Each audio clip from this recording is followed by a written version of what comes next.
Friends, రాండా బైన్ రచించిన 'secret' అనే series నుంచి 'ద మ్యాజిక్ బుక్' నుంచి నేను ఒక్కొక్క విషయాన్ని షేర్ చేసుకుంటాను. అయితే ఆవిడ ఏం చెప్తారంటే, కృతజ్ఞతాభావం అనేది ఒక దివ్యమైన శక్తి. అది సృష్టి దాయకమైనది అని అంటారు. అంటే మనమంతా కూడా సృష్టికర్తలం అవ్వచ్చు ఒకవేళ మనము కృతజ్ఞతాభావంతో ఉంటే. ఇది ఒక దివ్య అనుభూతి అని కూడా అంటారు. దేవుడి కృప మనకి అందుతుందంట.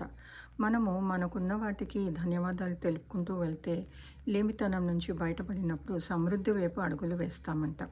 ఏది ఇస్తే అదే వస్తుంది కదా ఫ్రెండ్స్ విశ్వంలో.